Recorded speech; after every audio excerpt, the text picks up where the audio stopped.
ಅನುದಿನ ಆತ್ಮಿಕ ಆಹಾರದ ಕಾರ್ಯಕ್ರಮವನ್ನು ವೀಕ್ಷಿಸುವಂಥ ಆತ್ಮೀಯರೆಲ್ಲರಿಗೂ ಕರ್ತನು ಒಡೆಯನು ಪ್ರಪಂಚ ಮೋಕ್ಷ ಪ್ರದಾತನಾದ ಯೇಸು ಕ್ರಿಸ್ತನ ನಾಮದಲ್ಲೇ ಹೃತ್ಪೂರ್ವಕ ವಂದನೆಗಳನ್ನು ತಿಳಿಸ್ತಾ ಇದ್ದೇನೆ. ಆತ್ಮಿಕ ಆಶೀರ್ವಾದವು, ಸಮಾಧಾನವು, ಸಂತೋಷವು, ನೆಮ್ಮದಿಯು, ಉಲ್ಲಾಸವು ತಂದೆಯಾದ ದೇವರು ಯೇಸು ಕ್ರಿಸ್ತರ ಮೂಲಕ ಅನುಗ್ರಹಿಸಲಿ ಎಂದು ಪ್ರಾರ್ಥಿಸುತ್ತೇನೆ. ಈ ದಿನ ಮತ್ತೊಂದು ಅಂಶವನ್ನು ಮಾತನಾಡುವುದಕ್ಕೆ ಸಿದ್ಧನಾಗಿದ್ದೇನೆ. ನಮಗೆ ಒಳ್ಳೆಯದನ್ನು ಮಾಡುವವರು ಯಾರಿದ್ದಾರೆ ಎಂಬ ಅಂಶವನ್ನು ನಿಮ್ಮೊಟ್ಟಿಗೆ ಮಾತನಾಡ್ತಾ ಇದ್ದೀನಿ. ಪ್ರಿಯರಾದ ದೇವರ ಮಕ್ಕಳಿರ, ಈ ಸಮಾಜದಲ್ಲಿ ಕೆಲವರು ಮಾತನಾಡುವಂಥದ್ದು ನೋಡುತ್ತೇವೆ ಪ್ರಿಯರೇ. ನಮಗೆ ಒಳ್ಳೆಯದನ್ನು ಮಾಡೋರು ಯಾರಿದ್ದಾರೆ, ಯಾರು ನಮ್ಮನ್ನು ಕೈ ಹಿಡಿತಾರೆ, ಯಾರು ನಮ್ಮನ್ನು ಕಾಪಾಡ್ತಾರೆ ಅಂತ ಹೇಳಿ ಕೆಲವರು ಮಾತನಾಡುವಂಥದ್ದು ನೋಡ್ತೀವಿ ಪ್ರಿಯರೇ. ನಮ್ಗೆ ಯಾರು ಕೈ ಹಿಡ್ದಿಲ್ಲ, ನಮ್ಮನ್ನು ಯಾರು ನೋಡ್ತಾ ಇಲ್ಲ, ನಮ್ಮನ್ನು ಯಾರು ಮಾತಾಡಿಸ್ತಾ ಇಲ್ಲ, ಈ ಸಮಾಜದಲ್ಲಿ ನಮ್ಮನ್ನು ಯಾರು ಗಮನಿಸ್ತಾ ಇಲ್ಲ. ಕೆಲವರು ಕಂಗಾಲಾಗ್ತಾ ಇರ್ತಾರೆ, ಕೊರಗುತ್ತಾ ಇರ್ತಾರೆ, ಬಾಧೆ ಪಡ್ತಾ ಇರ್ತಾರೆ. ಪ್ರಿಯರಾದ ದೇವರ ಮಕ್ಕಳಿರ, ಒಂದು ಸಾರಿ ಆಲೋಚನೆ ಮಾಡಿ. ಇವರಿಗೆ ಜ್ಞಾನ ಇರುತ್ತೆ, ಆರೋಗ್ಯ ಇರುತ್ತೆ, ಕೆಲಸ ಇರುತ್ತೆ, ಸಂಪಾದನೆ ಇರುತ್ತೆ. ಆದರೂ ಕೂಡ ಕೆಲವರು ಈ ರೀತಿ ಮಾತನಾಡುವಂಥದ್ದನ್ನು ನೋಡ್ತಾ ಇರ್ತೀವಿ. ದಾವೀದ ಮಹಾರಾಜನು ಕೂಡ ಅಲ್ಲಿರುವಂಥ ಪರಿಸರದಲ್ಲಿದ್ದಂಥ ಜನರು ಏನು ಮಾತನಾಡಿದ್ದಾರೋ ಮಾತನಾಡಿರುವಂಥ ಮಾತುಗಳನ್ನು ಒಂದು ಸಾರಿ ನೆನಪು ಮಾಡ್ತಾ ಇದ್ದಾನೆ. ಒಂದು ಸಾರಿ ಕೀರ್ತನೆ ಗ್ರಂಥ 4ನೇ ಅಧ್ಯಾಯ 6ನೇ ವಚನವನ್ನು ನೋಡೋಣ ಪ್ರಿಯರೇ. ಕೀರ್ತನೆ ಗ್ರಂಥ 4ನೇ ಅಧ್ಯಾಯ 6ನೇ ವಚನ. ನಮಗೆ ಒಳ್ಳೆಯದನ್ನು ಮಾಡುವವರು ಯಾರಿದ್ದಾರೆಂದು ಅನೇಕರು ಹೇಳಿಕೊಳ್ಳುತ್ತಾರೆ. ಯೆಹೋವನೇ, ನೀನು ಪ್ರಸನ್ನ ಮುಖದಿಂದ ನಮ್ಮನ್ನು ನೋಡಬೇಕು.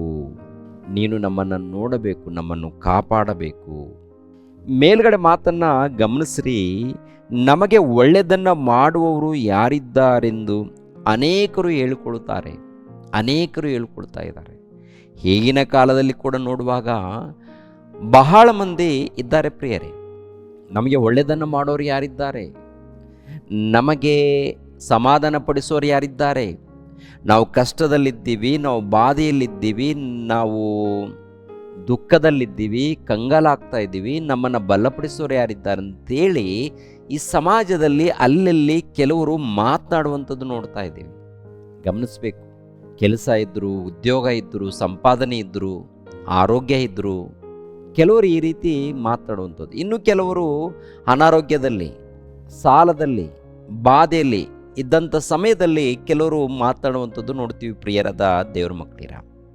ಗಮನಿಸಬೇಕು. ಈ ಲೋಕದಲ್ಲಿ ಯಾರೋ ಒಳ್ಳೆಯದನ್ನು ಮಾಡ್ತಾರೆ, ಇಂಥವ್ರು ಒಳ್ಳೆಯದನ್ನು ಮಾಡ್ತಾರೆ, ಇಂಥವ್ರು ಒಳ್ಳೆಯದನ್ನು ಮಾಡ್ತಾರೆ ಅಂತೇಳಿ ಮತ್ತೆ ಕೆಲವರು.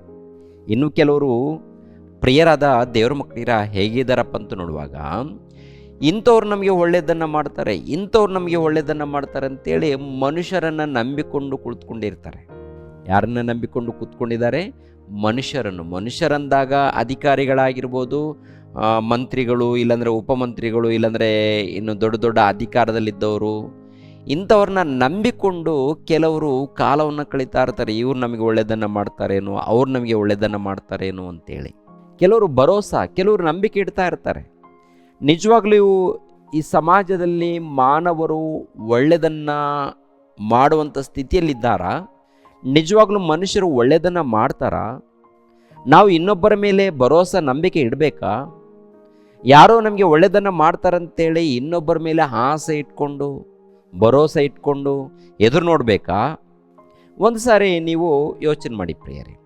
ಪ್ರತಿಯೊಬ್ಬರೂ ಯೋಚನೆ ಮಾಡಿ. ಮತ್ತೊಂದು ವಚನವನ್ನು ನಾವು ಗಮನಿಸೋಣ. ಮೀಕನ ಗ್ರಂಥ 7ನೇ ಅಧ್ಯಾಯ 2ನೇ ವಚನ. ಮೀಕನ ಗ್ರಂಥ 7ನೇ ಅಧ್ಯಾಯ 2ನೇ ವಚನ, 3ನೇ ವಚನ ಗಮನಿಸೋಣ. ಸದ್ಭಕ್ತರು ದೇಶದೊಳಗಿಂದ ನಾಶವಾಗಿದ್ದಾರೆ, ಜನರಲ್ಲಿ ಸತ್ಯವಂತರೇ ಇಲ್ಲ. ಸರ್ವರು ರಕ್ತ ಸುರಿಸಬೇಕೆಂದು ಹೊಂಚು ಹಾಕುತ್ತಾರೆ, ಒಬ್ಬರನ್ನೊಬ್ಬರು ಬಲೆಯೊಡ್ಡಿ ಬೇಟೆಯಾಡುತ್ತಾರೆ. ಕೆಟ್ಟ ಕೆಲಸಕ್ಕೆ 2 ಕೈಗಳನ್ನು ಹಾಕಿ ಚೆನ್ನಾಗಿ ಮಾಡುತ್ತಾರೆ. ಪ್ರಭು ಅಂದರೆ ಒಡೆಯರು ಧನವನ್ನು ಕೇಳುತ್ತಾರೆ, ನ್ಯಾಯಾಧಿಪತಿಗಳು ಲಂಚಕ್ಕೆ ಕೈ ಒಡ್ಡುತ್ತಾರೆ. ದೊಡ್ಡ ಮನುಷ್ಯನು ತನ್ನ ದುರಾಶೆಯನ್ನು ತಿಳಿಸುತ್ತಾನೆ, ಹೀಗೆ ಕುಯುಕ್ತಿಯನ್ನು ಹೆಣೆಯುತ್ತಾರೆ. ಆದರೆ ನೋಡಿ, ಸದ್ಭಕ್ತರಿಲ್ಲ, ಒಳ್ಳೆಯದನ್ನು ಮಾಡೋರಿಲ್ಲ. ಈ ಸಮಾಜದಲ್ಲಿ ದೇವರಿಗೆ ಒಳಪಟ್ಟಂಥ ಭಕ್ತರಿದ್ದರೆ ಆ ಭಕ್ತರ ಮೂಲಕ ಒಳ್ಳೇದು ನಡೆಯುತ್ತೆ.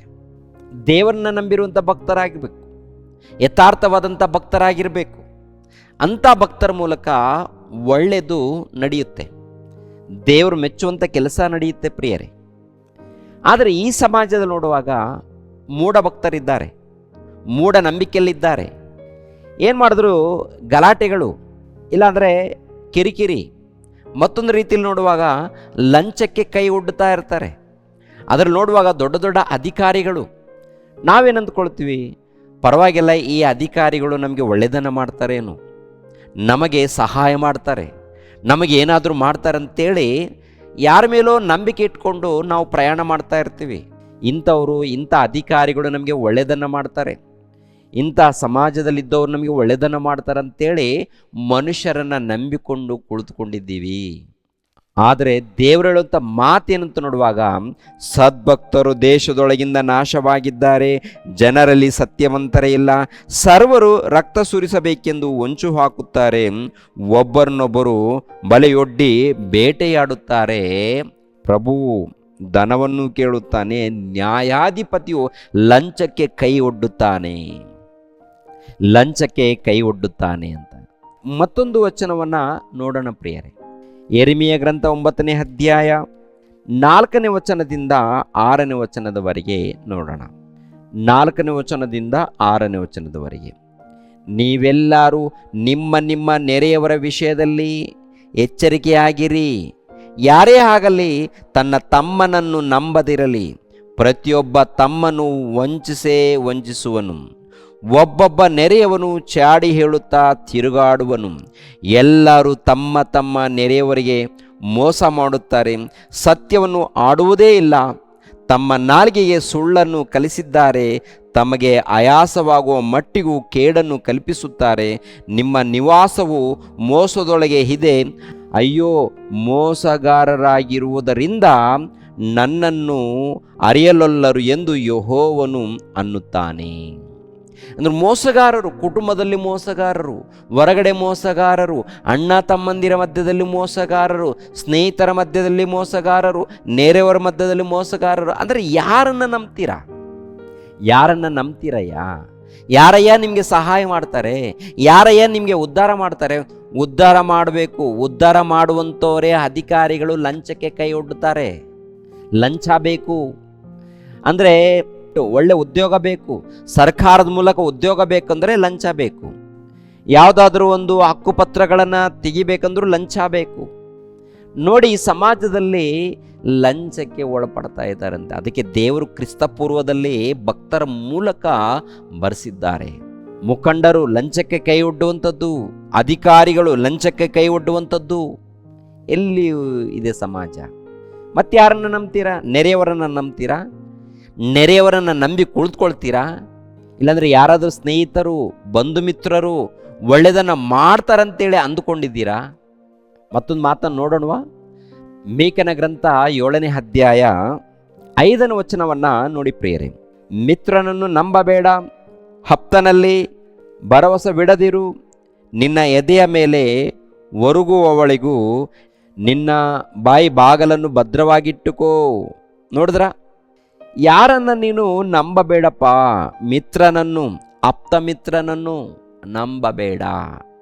ಆ ಮಿತ್ರನು ಪರವಾಗಿಲ್ಲ ಒಳ್ಳೆಯವನು, ಆಪ್ತ ಮಿತ್ರನು ಪರವಾಗಿಲ್ಲ ಒಳ್ಳೆಯವನು. ಅಂದರೆ ಮನುಷ್ಯನು ಒಳ್ಳೆಯವನು ಅಂತ ಅಂದುಕೊಳ್ಳುವಂಥದ್ದೇ ತಪ್ಪು. ಯಾಕೆಂದರೆ ಒಳ್ಳೆಯ ಮನುಷ್ಯರಿಲ್ಲ. ನಿಜವಾದ ಒಳ್ಳೆಯವರು ಯಾರಪ್ಪ ಅಂತ ನೋಡುವಾಗ ಯಥಾರ್ಥವಾಗಿ ಜೀವಿಸುವಂಥ ಭಕ್ತರು ಎಲ್ಲಾದರೂ ಇದ್ದಾರಾ? ಎಲ್ಲಾದರೂ ಒಳ್ಳೆ ಭಕ್ತರಿದ್ದಾರಾ? ಒಳ್ಳೆ ಭಕ್ತರಿದ್ದಾಗ ಏನ್ರಿ, ಅಂಥವ್ರ ಮೂಲಕ ಒಳ್ಳೆಯ ಕಾರ್ಯಕ್ರಮಗಳು ನಡೆಯುತ್ತೆ, ಒಳ್ಳೆಯ ಕೆಲಸಗಳು.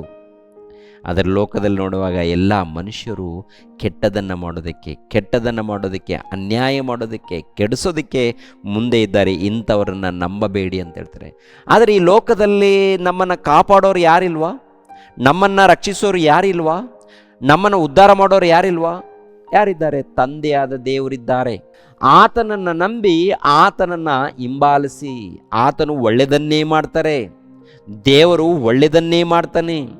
ಒಳ್ಳೆಯದನ್ನು ಮಾಡುವಂಥ ಆತನು ನಮ್ಮ ಎತ್ತ ತಂದೆ ನಮ್ಮನ್ನು ಕರಿತಾ ಇದ್ದಾನೆ ಏನ್ರಿ.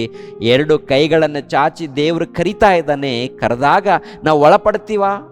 ಕೆಲವರು ಅಂತಾರೆ ಇದು ಮತಕ್ಕೆ ಸಂಬಂಧಪಟ್ಟಿದೆ ಅಂತೇಳಿ ಮುದ್ರೆ ಹಾಕಿದ್ದಾರೆ. ಇದು ಕುಲಕ್ಕೆ ಸಂಬಂಧಪಟ್ಟಿದೆ ಅಂತ ಹೇಳಿ ಮುದ್ರೆ ಹಾಕಿದ್ದಾರೆ. ಇದು ಕುಲವಲ್ಲ, ಮತವಲ್ಲ, ಇದು ಪರಲೋಕಕ್ಕೆ ಮಾರ್ಗ. ಸತ್ಯವೇದ ಗ್ರಂಥ ಯೇಸು ಕ್ರಿಸ್ತರ ಮಾರ್ಗ ಇದೆ ನೋಡಿ. ಪರಲೋಕಕ್ಕೆ ನಡೆಸುವಂಥ ಮಾರ್ಗ ಇದು. ನಿತ್ಯ ಜೀವಕ್ಕೆ ನಡೆಸುವಂಥ ಮಾರ್ಗ ಇದು. ಆದ್ದರಿಂದ ಆ ತಂದೆಯಾದ ದೇವರು ನಮ್ಮನ್ನು ಕರೀತಾ ಇದ್ದಾನೆ ನೋಡಿ. ಒಂದು ಮಾತನ್ನು ಯೆಶಾಯ ಗ್ರಂಥ 65ನೇ ಅಧ್ಯಾಯ 1ನೇ ವಚನವನ್ನು, ವಿಜ್ಞಾಪಿಸಿಕೊಳ್ಳದವರಿಗೂ ಪ್ರಸನ್ನನಾಗಿದ್ದೆನು, ನನ್ನನ್ನು ಹುಡುಕದವರಿಗೂ ಸಿಕ್ಕಿದೆನು, ನನ್ನ ನಾಮವನ್ನೆತ್ತಿ ಪ್ರಾರ್ಥಿಸದ ಜನಾಂಗಕ್ಕೂ ಈಗೋ ನಾನಿದ್ದೇನೆ ನಾನಿದ್ದೇನೆ ಎನ್ನುತ್ತಿದ್ದೆನು. ನಾನಿದ್ದೀನಿ ಅಂದರೆ ಅನ್ಯ ಜನಾಂಗದವ್ರಿಗೆ ಆಗಿರ್ಬೋದು, ದೇವರನ್ನು ಬಿಟ್ಟಿರುವಂಥ ಇಸ್ರೇಲ್ ಜನಾಂಗದವ್ರಿಗೆ ಆಗಿರ್ಬೋದು, ಎಲ್ಲರಿಗೆ ದೇವರು ಕರೀತಾ ಇದ್ದು, ನಾನಿದ್ದೀನಿಪ್ಪ, ನನ್ನ ಬಳಿಗೆ ಬನ್ನಿ, ನಾನು ನಿಮ್ಮನ್ನು ಕಾಪಾಡ್ತೀನಿ, ನಾನು ನಿಮ್ಮನ್ನು ರಕ್ಷಿಸ್ತೀನಿ. ನೀವು ಯಥಾರ್ಥರಾಗಿ ಭಕ್ತರಾಗಿ ವಿಧೇಯರಾಗಿ ನಡ್ಕೊಂಡಾಗ ಖಂಡಿತವಾಗಿ ನಾನು ನಿಮ್ಮನ್ನು ಕಾಪಾಡ್ತೀನಿ ಅಂತೇಳಿ ದೇವ್ರು ಕರೆಯುವಾಗ ದೇವರ ವಿಷಯದಲ್ಲಿ ಮಾತ್ರ ನಂಬಿಕೆ ಇಡಲ್ಲ, ಮೋಸ ಮಾಡೋರನ್ನ ನಂಬಿಕೊಂಡು ಕುಳಿತುಕೊಂಡಿದ್ದೀವಿ. ಮೋಸ ಮಾಡೋರನ್ನು ನಂಬಿಕೊಂಡು ಇವರೇ ನಮ್ಮ ಗುರುಗಳು ಎಂದು, ನಮ್ಮ ತಂದೆಯವರಂತೇಳಿ, ನಮ್ಮ ಸ್ನೇಹಿತರಂತೇಳಿ, ನಮ್ಮ ಬಂಧು ಬಳಗವಂತೇಳಿ ಯಾರನ್ನ ಮೋಸ ಮಾಡುವವರನ್ನು ನಂಬಿಕೊಂಡು ಕುಳಿತುಕೊಂಡಿದ್ದೀವಿ. ಪ್ರಿಯರಾದ ದೇವರ ಮಕ್ಕಳಿರ, ಅಕ್ಕಪಕ್ಕದಲ್ಲಿ ಯಾರೇ ಇರಲಿ ಅವರನ್ನು ಪ್ರೀತಿಸೋಣ, ಅವರಿಗೆ ಒಳ್ಳೆಯದನ್ನು ಮಾಡೋಣ. ಆದರೆ ಇವರೇ ನಮಗೆ ಒಳ್ಳೆಯದನ್ನು ಮಾಡ್ತಾರಂತೇಳಿ ಯಾರ ಮೇಲೆ ನಂಬಿಕೆ ಇಟ್ಕೊಂಡು ಕುಳಿತುಕೊಳ್ಬೇಡಿ. ಯಾರು ಒಳ್ಳೆಯದನ್ನು ಮಾಡಲ್ಲ, ದೇವರಿಗೆ ಒಳಪಡಿ, ದೇವರಿಗೆ ವಿಧೇಯರಾಗಿ, ದೇವರು ಮಾತ್ರ ಒಳ್ಳೆಯದನ್ನು ಮಾಡ್ತಾರೆ. ಅವ್ರನ್ನ ನಂಬಿಕೊಂಡು ಯಥಾರ್ಥವಾಗಿ ಜೀವಿಸಿ ಪ್ರೇರೆ, ಅವ್ರ ಮೂಲಕ ಒಳ್ಳೆಯದು ನಡೆಯುತ್ತೆ. ಅಕ್ಕಪಕ್ಕದಲ್ಲಿದ್ದಂಥ ಜನರನ್ನು ಪ್ರೀತಿಸೋಣ. ನಂಬಿಕೊಂಡು ಕುಳಿತುಕೊಳ್ಳೋದು ಬೇಡ, ನಂಬಿಕೊಂಡು ಮೋಸ ಹೋಗೋದು ಬೇಡ, ಯಾರೋ ಏನೋ ಮಾಡ್ತಾರೆ ಅಂದ್ಕೊಳ್ಬೇಡಿ. ನಿನಗೆ ಒಳ್ಳೆಯದನ್ನು ಮಾಡೋರು ಏಕೈಕ ವ್ಯಕ್ತಿ ತಂದೆಯಾದ ದೇವರು, ಲೋಕರಕ್ಷಕನಾದಂಥ ಯೇಸು ಕ್ರಿಸ್ತನು, ಸಹಾಯಕನು ಪವಿತ್ರಾತ್ಮನು. ಅವರು ಮಾತ್ರ ಒಳ್ಳೆಯದನ್ನು ಮಾಡ್ತಾರೆ. ಅವರನ್ನು ನಂಬಿರುವಂಥ ತಂದೆಯಾದ ದೇವರನ್ನು, ದೇವರ ಮಗನಾಗಿರುವಂಥ ಯೇಸು ಕ್ರಿಸ್ತರನ್ನು, ಪವಿತ್ರಾತ್ಮನನ್ನು ನಂಬಿ ಭಕ್ತಿಯಿಂದ ಯಥಾರ್ಥವಾಗಿ ಯಾರು ನಡೀತಾರೋ ಅವರು ಮಾತ್ರ ಒಳ್ಳೆಯದನ್ನು ಮಾಡ್ತಾರೆ. ಆದ್ದರಿಂದ ನಂಬಿಕೆ ಇಡಿ, ದೇವ್ರ ಮೇಲೆ ನಂಬಿಕೆ ಇಡಿ. ನಂಬಿ ದೇವರನ್ನ ನಂಬಿ ಅವರು ಕಾಪಾಡ್ತಾರೆ. ಒಂದು ವೇಳೆ ಸತ್ತೋದರೆ ನಿತ್ಯ ಜೀವವನ್ನು ಕೊಡ್ತಾರೆ, ಪರಲೋಕವನ್ನು ಕೊಡ್ತಾರೆ. ಯೋಹಾನನು ಬರೆದ ಸುವಾರ್ತೆ 14ನೇ ಅಧ್ಯಾಯ 6ನೇ ವಚನವನ್ನು ನೋಡಿ ಪ್ರಿಯರೇ. ಯೋಹಾನನು ಬರೆದ ಸುವಾರ್ತೆ 14ನೇ ಅಧ್ಯಾಯ 6ನೇ ವಚನ, ನಾನೇ ಮಾರ್ಗವೂ ಸತ್ಯವೂ ಜೀವವೂ ಆಗಿದ್ದೇನೆ, ನನ್ನ ಮೂಲಕವಾಗಿ ಹೊರತು ಯಾರೂ ತಂದೆ ಬಳಿಗೆ ಬರುವುದಿಲ್ಲ. ನೀವು ನನ್ನನ್ನು ಅರಿತಿದ್ದರೆ ನನ್ನ ತಂದೆಯನ್ನು ಅರಿತಿದ್ದೀರಿ. ಈಗಿನಿಂದ ಆತನನ್ನು ಅರಿತುಕೊಂಡಿದ್ದೀರಿ, ಆತನನ್ನು ನೋಡಿದ್ದೀರಲ್ಲ ಎಂದು ಹೇಳಿದನು. ನೋಡಿದ್ರ? ಅಂದರೆ ನನ್ನ ಮೂಲಕನೇ ಪರಲೋಕ, ನನ್ನ ಮೂಲಕನೇ ದೇವರ ಬಳಿಗೆ ಬರ್ತೀರಾ. ನನ್ನ ಮೂಲಕ ರಕ್ಷಣೆ ಇದೆ, ನನ್ನ ಮೂಲಕ ವಿಮೋಚನೆ ಇದೆ, ನನ್ನ ಮೂಲಕ ನಿತ್ಯ ಜೀವ ಇದೆ ಅಂತೇಳಿ ಪ್ರಭು ಹೇಳುವಂಥ ಮಾತು. ನಿನಗೆ ಪಾಪ ಕ್ಷಮಾಪಣೆ ಬೇಕಾ? ಯೇಸು ಕ್ರಿಸ್ತರ ಬಳಿಗೆ ಬರಬೇಕು. ನಿನಗೆ ವಿಮೋಚನೆ ಬೇಕಾ? ಯೇಸು ಕ್ರಿಸ್ತನ ಬಳಿಗೆ ಬರಬೇಕು. ನಿತ್ಯ ಜೀವ ಬೇಕಾ? ಯೇಸು ಕ್ರಿಸ್ತನ ಬಳಿಗೆ ಬರಬೇಕು. ಸಮಾಧಾನ ಆಗಿರ್ಬೋದು, ನೆಮ್ಮದಿಯಾಗಿರ್ಬೋದು, ಆನಂದವಾಗಿರ್ಬೋದು, ಆರೋಗ್ಯವಾಗಿರ್ಬೋದು, ಪ್ರತಿಯೊಂದು ಕೂಡ ಕೊಡುವವರು ಯೇಸು ಕ್ರಿಸ್ತನು. ದೈವ ಕುಮಾರನಾದಂಥ ಯೇಸು ಕ್ರಿಸ್ತನು, ತಂದೆಯಾದ ದೇವರು ಯೇಸು ಕ್ರಿಸ್ತನ ಮೂಲಕ ಅನುಗ್ರಹಿಸುತ್ತಾರೆ ಪ್ರಿಯರೇ. ಆದ್ದರಿಂದ ನಮ್ಮನ್ನು ಕಾಪಾಡುವವರು, ನಮ್ಮನ್ನು ನಡೆಸುವವರು, ನಮಗೆ ನಿತ್ಯ ಜೀವನ ಕೊಡುವವರು ತಂದೆಯಾದ ದೇವರು ಯೇಸು ಕ್ರಿಸ್ತರ ಮೂಲಕ ಏರ್ಪಡಿಸಿದ್ದಾರೆ. ಆದ್ದರಿಂದ ಯೇಸು ಕ್ರಿಸ್ತರನ್ನು ನಂಬಿಕೊಂಡು ಭಕ್ತಿಯಿಂದ ಜೀವಿಸಿ, ವಾಕ್ಯದ ಪ್ರಕಾರ ಬದುಕಿ ಈ ಜೀವಿತ ಕಾಲವನ್ನು ಮುಗಿಸಿಕೊಂಡು ನಿತ್ಯ ಜೀವನ ಪಡ್ಕೊಳ್ಳೋಣ ಪ್ರಿಯರೇ. ದೇವ್ರಿಗೋಸ್ಕರ ಪ್ರಯಾಸ ಪಡೋಣ, ಭಕ್ತಿಯಿಂದ ಜೀವಿಸೋಣ. ದೇವರು ನಿಮ್ಮನ್ನು ನನ್ನನ್ನು ಆಶೀರ್ವದಿಸಲಿ. ಎಲ್ಲರೂ ತಲೆಬಾಗಿಸಿರಿ, ಪ್ರಾರ್ಥನೆ ಮಾಡಿ ಮುಗಿಸುತ್ತೇನೆ. ಸರ್ವವನ್ನು ಸರ್ವಲೋಕವನ್ನು ಉಂಟು ಮಾಡಿರುವಂಥ ಸರ್ವಶಕ್ತನಾದ ನಮ್ಮ ತಂದೆಯಾದ ದೇವ, ನಿಮಗೆ ಸ್ತೋತ್ರಗಳು ತಂದೆ, ನಿಮಗೆ ಕೃತಜ್ಞತೆಗಳು ತಂದೆ. ಯಾವಾಗಲೂ ನಿಮ್ಮ ಧ್ಯಾನದಲ್ಲಿ ಭಕ್ತಿಯಲ್ಲಿ ಜೀವಿಸುವಂತೆ ಸಹಾಯ ಮಾಡಿ ತಂದೆ. ನೇರ ಪ್ರಸಾರವನ್ನು, ಈ ಒಂದು ಅಂಶವನ್ನು, ಈ ಒಂದು ವಿಡಿಯೋವನ್ನು ನೋಡುವಂಥ ಪ್ರತಿ ಮಕ್ಕಳನ್ನು ಹೆಸರುಗಳಿಂದ ಆಶೀರ್ವದಿಸಿ, ಕುಟುಂಬ ಸಹಿತವಾಗಿ ಆಶೀರ್ವದಿಸಿ. ಪ್ರತಿ ಕುಟುಂಬಕ್ಕೆ ನೆಮ್ಮದಿಯನ್ನು, ಸಮಾಧಾನವನ್ನು, ಆನಂದವನ್ನು, ಆತ್ಮಿಕ ಆಶೀರ್ವಾದವನ್ನು ಅನುಗ್ರಹಿಸಿದಂತೆ ಯೇಸು ಪವಿತ್ರ ನಾಮದಲ್ಲಿ ಬೇಡಿ ಹೊಂದಿದೆಯೋಪ್ಪ ತಂದೆಯೇ, ಆಮೇನ್. ಎಲ್ಲರಿಗೂ ವಂದನೆಗಳು.